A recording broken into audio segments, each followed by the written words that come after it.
Assalamualaikum warahmatullahi wabarakatuh. Halo teman-teman, kembali lagi di channel YouTube saya dan ketemu lagi dengan saya pribadi Faras Visio.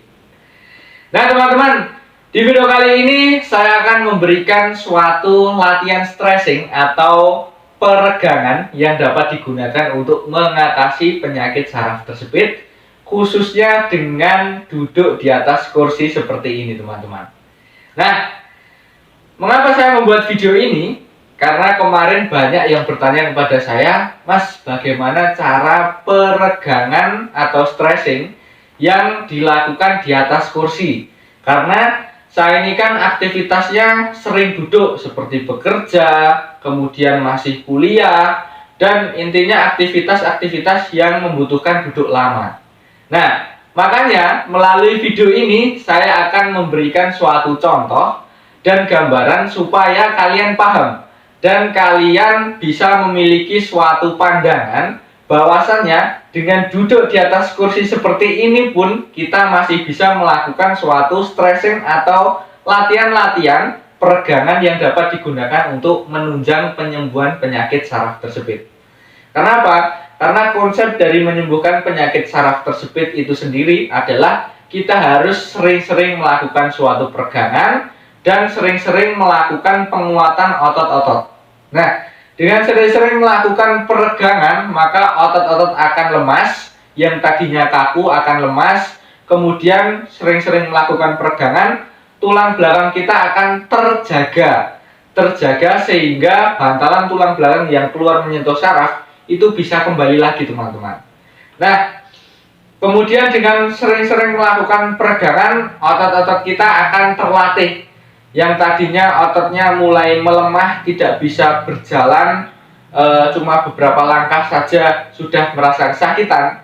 Dengan melakukan latihan-latihan peregangan, maka perlahan-lahan otot kita akan fungsinya akan kembali normal teman-teman. Nah, bagaimana gerakannya? Simak video ini sampai akhir supaya kalian paham dan kalian memiliki gambarannya. Oke teman-teman, kita masuk ke gerakan yang pertama terlebih dahulu. Kita mulai latihan stretchingnya atau peregangan dimulai dengan gerakan-gerakan yang mudah terlebih dahulu, sehingga teman-teman tidak kaget dan bisa melakukan ini urut mulai dari yang mudah terlebih dahulu sampai ke tahap yang lebih sulit. Nah, gerakan yang pertama yang bisa kalian lakukan untuk melakukan stretching ketika kalian duduk, itu kita fokus di pergelangan kaki teman-teman. Nah, fokus di pergelangan kaki seperti ini. Ini kita duduk seperti ini, kemudian gerakannya gimana? Gerakannya itu adalah seperti jinjit-jinjit seperti ini. Nah, ini adalah jinjit-jinjit tanpa beban ya teman-teman. Karena beban kita kan sudah disangga oleh kursi ini. Jadi, kita hanya melemaskan otot-otot di area mana? Di area pergelangan kaki ini. Kemudian area betis, sama di area paha bagian bawah atau bagian posterior namanya di sini. Nah, karena apa? Karena biasanya penyakit saraf tersebut itu dia akan menyerang suatu saraf skiatik yang melewati area ini, di area betis sampai ke ujung kaki sini. Biasanya nih, dia akan mengalami kebas tebal di sini. Ini terasa kandel atau tebal. Kemudian di area sini, apalagi ketika kita duduk berlama-lama teman-teman.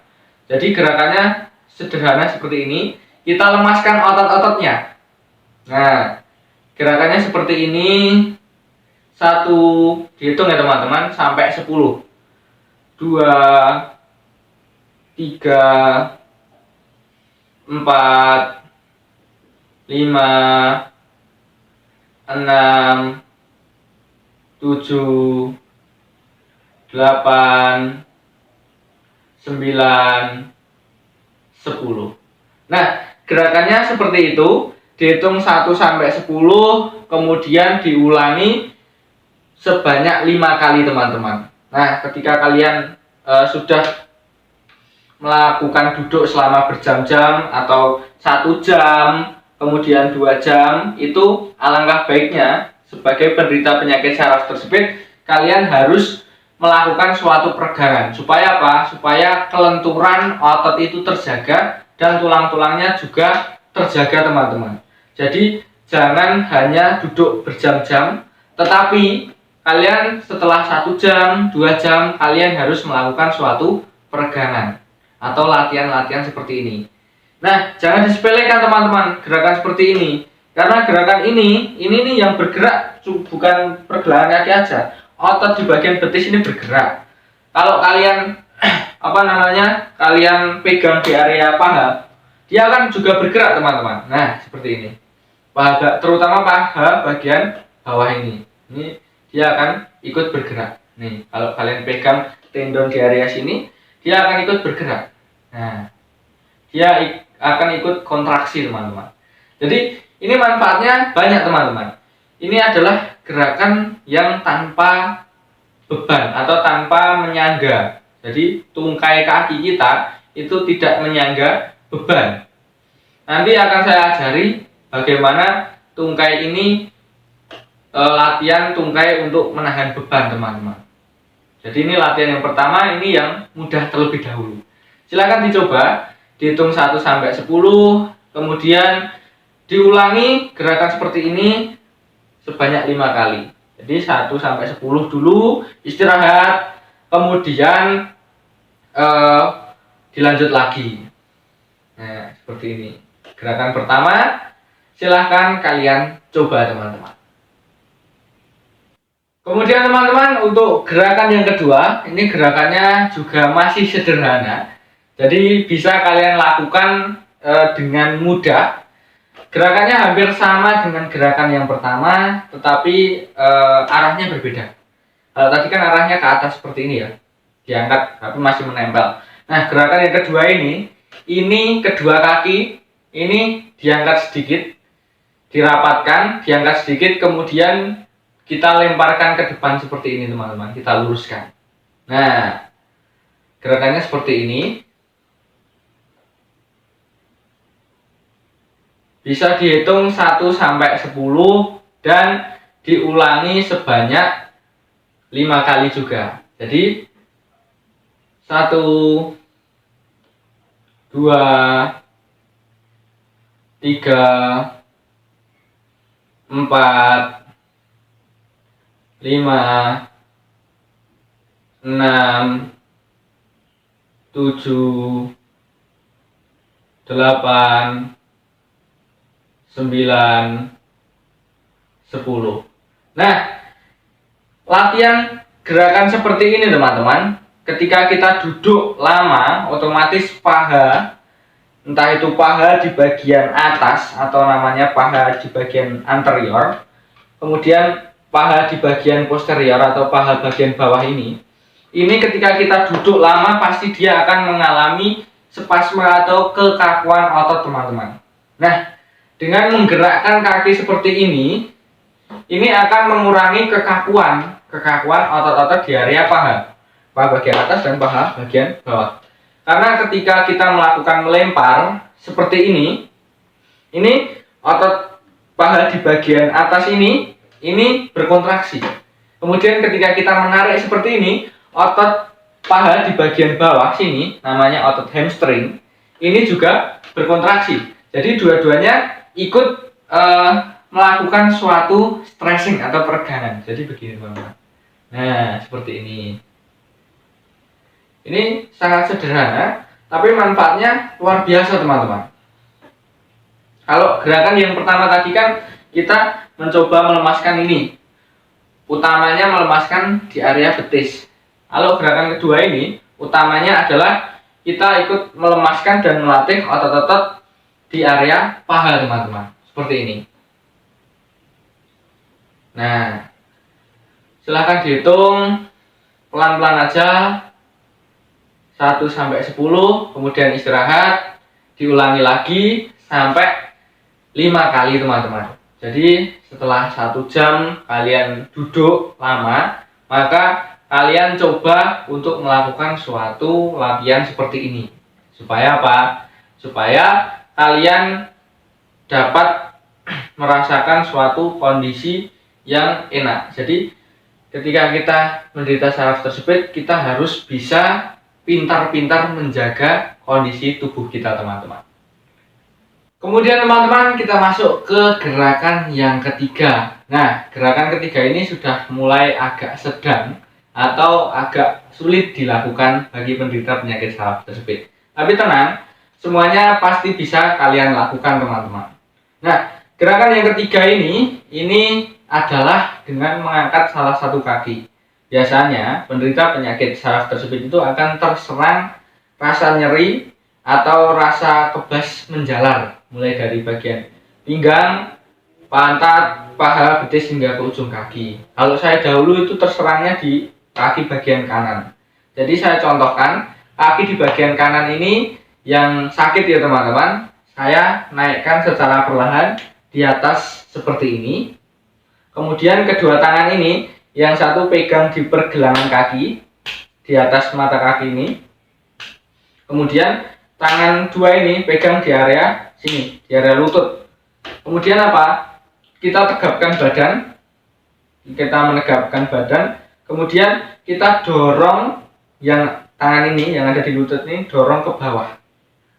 Jadi seperti ini. Nah, satunya untuk menahan supaya tidak ke sana kakinya. Jadi gerakannya seperti ini. Nah, hitung 1 sampai 10. 1 2 3 4 5 6 7 8 9 10. Nah, gerakan seperti itu sangat bermanfaat bagi kita penderita penyakit saraf tersebut. Karena apa? Karena ini gerakan ketiga ini fokusnya apa? Fokusnya ke paha bagian dalam. Kalau gerakan kedua tadi kan fokusnya di area atas, paha atas, sama paha bagian bawah ya teman-teman. Nah, kalau gerakan yang ketiga ini fokusnya ke paha bagian, bagian dalam. Sampai di selangkangan ini akan terasa teman-teman.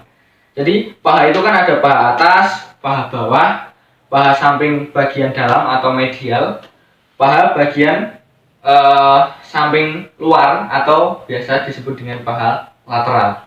Nah, ini gerakannya seperti ini teman-teman. Nah, ini akan terasa. Jadi kita melonggarkan otot paha bagian dalam sama tulang-tulang di area selangkangan. Jadi biasanya penderita saraf tersebut itu ketika dia terkena di lumbal 4, lumbal 5 sampai sakrum 1, itu biasanya nyerinya akan menjalar mulai dari paha bagian dalam sini, kemudian ke atas sampai ke area betis hingga ke ujung kaki. Jadi gerakan ini tentunya bermanfaat sekali teman-teman, seperti ini. Nah, ini dihitung, silahkan hitungannya masih sama 1 sampai 10, diulangi sebanyak 5 kali. Gerakannya silahkan dicoba seperti ini. Selain meregangkan otot-otot di area paha, itu juga otot-otot di area pantat, namanya otot gluteus maximus, dia akan meregang dengan gerakan seperti ini teman-teman. Nah, silahkan kalian coba gerakan yang ketiga ini teman-teman. Oke teman-teman, kita masuk ke gerakan yang keempat. Gerakan keempat ini lumayan sulit ya teman-teman, tetapi kalian pasti bisa. Nah, gerakan ini hampir sama dengan gerakan yang ketiga, tapi arahnya kita berbeda. Nah, gerakan yang keempat ini sama halnya, kakinya diangkat seperti ini, salah satu. Kemudian kita tegapkan badan kita teman-teman. Kita tegapkan badan kita seperti ini. Kemudian kita luruskan tangan seperti ini. Badan harus tegak, jangan membungkuk atau lemas seperti ini teman-teman. Jangan seperti ini, tetapi tegak. Badan kalian harus tegak, tangan lurus seperti ini. Kemudian dicoba kita maju ke arah depan seperti ini. Nah, ini boleh ditempelkan di area sini juga boleh. Yang penting badannya tegak teman-teman. Ini tegak. Kemudian coba ke depan seperti ini. Dan rasakan apa? Rasakan suatu kontraksi atau sakit di area bagian pantat sini teman-teman. Pantat bagian sini dan area pantat di bagian tengah. Karena ini kita berfokus untuk apa? Untuk melemaskan, atau stretching berfokus untuk melemaskan otot-otot di area bokong. Karena kan kita sudah duduk lama nih, duduk lama, kemudian apa namanya? Kita tidak melakukan peregangan. Jadinya fokusnya gerakannya tegak, kemudian tangannya diluruskan, ditempelkan seperti ini. Ini kemudian sampai ditahan sampai kalian merasakan suatu rasa sakit di sini. Tahan aja teman-teman. Tahan aja, dihitung 1 sampai 10. Kalau nggak kuat karena rasa sakitnya, kalian bisa mengurangi 1 sampai 5. Kemudian diulangi sebanyak 5 kali, masih sama teman-teman. Seperti ini, dihitung 1, 2, 3, 4, 5, 6, 7, 8, 9, 10. Kemudian istirahat. Nah, mungkin banyak yang bertanya pada saya, kan saraf tersebut itu tidak boleh bungkuk-bungkuk, Mas. Nah, sebenarnya itu boleh saja, tetapi asalkan tubuh kalian itu tegak. Kan tadi saya di video yang keempat ini kan menyarankan kalian untuk harus tegak. Karena kalau lemes seperti ini, tidak tegak, itu akan berbahaya ke tulang belakang kita kalau cuma lemes. Tapi kalau kita tegak, otomatis kan struktur tulang belakangnya udah tegap dulu, kemudian baru kita secara perlahan-lahan mendekatkan tubuh ke bawah seperti ini. Nah, itu akan jauh lebih aman, karena sasaran peregangan kita bukan di tulang belakang, tapi di area pantat, atau dinamakan otot piriformis. Nah, biasanya otot piriformis ini sering mengalami suatu masalah, teman-teman. Makanya ketika kita menderita penyakit saraf tersebut, itu otot piriform ini akan menegam atau spasme, sehingga kita perlu merilekskannya dengan cara seperti ini. Nah, seperti ini. Yang penting postur kita tegap. Kalau pengen merasakan sensasi yang lebih lagi, turunkan kepala ke bawah seperti ini. Ini sensasinya sangat luar biasa di area sini. Saya sudah mencoba, dan silahkan kalian mempraktekannya.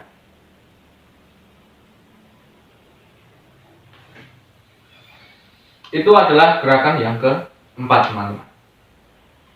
Nah, teman-teman, kita masuk ke latihan yang kelima, atau latihan yang terakhir. Di latihan yang terakhir ini saya akan memberikan atau mengajari kepada kalian suatu latihan yang digunakan untuk mengatasi saraf tersebut. Sebenarnya latihan ini cukup mudah, tetapi latihan ini dengan beban ya teman-teman, yaitu beban tubuh kita. Nah, sebenarnya latihannya cukup mudah. Kalian bisa berdiri di belakang kursinya seperti ini, kemudian pegangan kedua tangan, kemudian kalian bisa jinjit-jinjit seperti ini. Nah, ini salah satu peregangan yang mudah, tetapi tidak semua orang biasanya bisa. Karena apa? Karena mungkin mengalami kelemahan otot di area paha, dia akan mengalami kesulitan untuk berdiri. Makanya kan kalau tadi kan duduk, bebannya diterima kursi. Tapi kalau kita berdiri, ini kan bebannya langsung diterima oleh tungkai. Jadi tidak semua orang bisa. Jika kalian masih bisa seperti ini, maka dilakukan gerakan jinjit-jinjit seperti ini. Nah, ini dihitung 1 sampai 10, teman-teman. 1, 2, 3, 4, 5, 6, 7, 8, 9, 10. Nah, kemudian gerakan ini diulangi sebanyak 5 kali. Gerakannya masih sama, atau hitungannya masih sama. Yang penting kalian lakukan gerakan ini dengan sungguh-sungguh seperti ini. Nah, 1, 2, 3, 4, 5. Nah, ini teman-teman, gerakannya ini tidak hanya otot-otot di area sini, tapi otot-otot sini juga bergerak ketika kita berdiri. Jadi gerakannya seperti ini. Silahkan dicoba 5 gerakan itu tadi, teman-teman. Nah, gerakannya sangat sederhana, bisa kalian lakukan ketika kalian berada dalam kondisi yang tidak memungkinkan untuk melakukan peregangan ketika duduk atau duduk di lantai atau tiduran di lantai, teman-teman. Nah, teman-teman, itu tadi adalah 5 gerakan yang bisa kalian lakukan untuk peregangan ketika di atas kursi. Mudah-mudahan video ini bermanfaat dan teman-teman ketika sudah mengetahui peregangan bisa dilakukan ketika duduk di atas kursi, harapan saya kalian harus semakin rajin, semakin semangat untuk bisa menyembuhkan penyakit saraf tersebut. Karena kunci dari menyembuhkan penyakit saraf tersebut dari saya pribadi, Faras Suryanugraha, itu adalah ketika kondisi tubuh kalian sudah lentur seperti ini, kalian pasti tidak akan merasakan suatu rasa nyeri yang berlebihan. Itu adalah salah satu kunci dari saya, dan semangat untuk terus melakukan peregangan. Memang awalnya itu akan terasa sakit, tetapi secara perlahan-lahan kalian akan bisa menemukan suatu kenyamanan. Awal sakit itu adalah ibaratnya kalau kita tidak jarang olahraga itu ototnya kaget. Tapi kalau kita semakin sering melakukan olahraga, maka perlahan-lahan kondisi kalian akan membaik. Nah, kurang lebihnya saya mohon maaf. Mudah-mudahan video ini bermanfaat. Silahkan di-share kepada orang-orang yang membutuhkan. Salam sehat dan sukses selalu. Wassalamualaikum warahmatullahi wabarakatuh.